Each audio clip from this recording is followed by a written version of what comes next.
Bonjour à toutes et à tous. Aujourd'hui, nous nous retrouvons pour vous faire le débriefing du dernier conseil municipal qui a eu lieu le 11 avril dernier. Bonjour à toutes et à tous. Effectivement, nous allons débriefer le conseil municipal du 11 avril et une fois n'est pas coutume, nous avons eu à voter contre certaines délibérations. Nous allons donc nous arrêter plus précisément sur certaines délibérations, notamment la validation du budget 2022, L'adoption du budget primitif 2023, l'affectation du résultat la détermination du taux de fiscalité et l'approbation des subventions dans le monde associatif. et pour finir, nous parlerons de la modification du tableau des emplois. Pour les délibérations finances, je vais laisser la parole à Sylvain Mazocco, qui fait partie donc de la commission finance et qui va vous expliquer le contenu de ces délibérations. Effectivement, nous avons commencé par évoquer le budget 2022 qui a affiché un résultat positif de près de 1 million d'euros. À ce titre, il est permis de s'interroger sur la pertinence d'avoir augmenté les impôts en 2022. Effectivement, déjà en 2022, on s'était opposé à cette augmentation d'impôts. Depuis le début de la mandature, nous avons insisté pour avoir un investissement qui soit raisonné et plus lissé dans le temps. Lors de la commission ressources relative à la préparation du budget 2023, nous avons été que partiellement écoutés. Certains investissements ont été repoussés alors que d'autres ont été maintenus. Nous aurions préféré avoir à faire une étude plus précise concernant ces investissements. Nous nous sommes donc fermement opposés à l'adoption du budget primitif 2023. Et ceci essentiellement concernant la délibération relative à la taxe foncière. Parler d'une augmentation de 3,75 € par mois et par foyer pour un foyer moyen n'est pas faux. Mais c'est oublier que la taxe foncière est indexée sur l'inflation. Et à ce titre, elle augmente déjà au même titre que l'eau, l'électricité et le litre de gasoil.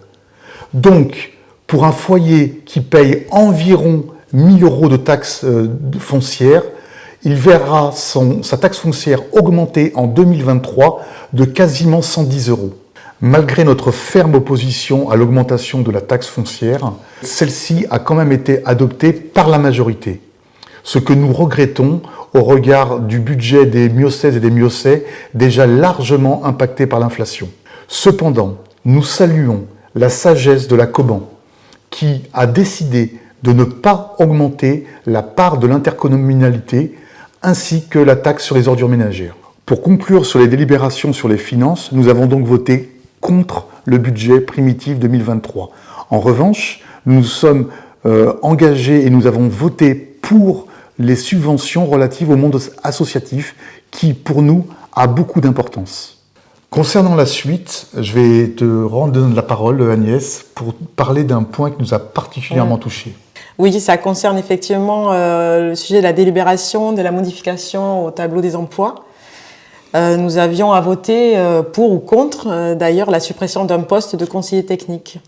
Effectivement, lors de cette délibération très importante, nous avons eu une explication en amont d'à peu près 3 pages, nous expliquant les raisons qui poussaient à voter pour ou contre cette suppression de poste, qui étaient uniquement des raisons économiques.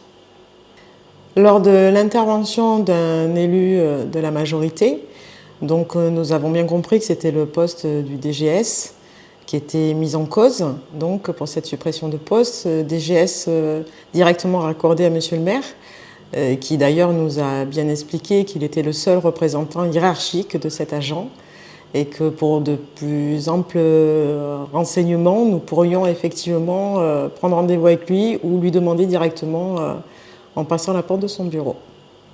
Si c'est une délibération qui se fait donc en conseil municipal, si celle-ci reste publique et que en plus on doit voter, il est normal que nous ayons tous les éléments nécessaires afin de pouvoir juger de la nécessité de cette suppression de poste. Nous rappelons également qu'il y a à peu près un peu plus d'1 an, nous avions également aussi en conseil municipal à adopter une délibération concernant la création finalement de ce poste de conseiller technique, où nous étions bien sûr favorables à l'embauche de cette nouvelle personne. Le contrat de travail de cet agent est un CDD renouvelable. Cet agent est actuellement en arrêt maladie. Je pense que nous avons besoin, vraiment, de connaître les raisons de cette suppression de poste. Nous préférons privilégier, parce que derrière quand même cette suppression de poste, on le répète, il y a une personne et on ne supprime pas les postes, surtout sur un CDD renouvelable. Si vraiment les raisons évoquées, raisons donc économiques, sont les seules raisons, à ce moment-là, on nous dit les choses telles qu'elles sont et on attend la fin d'un contrat de travail comme il se fait, comme il se doit. Mais la suppression rapide de ce poste nous laisse assez interrogatifs. Et nous avons donc tous voté contre cette suppression de poste. Également, un des élus de la majorité nous a rejoints sur ce vote qui, avant tout, est vraiment humain. Ainsi se clôture notre débriefing du conseil municipal du 11 avril. Nous vous remercions pour votre attention.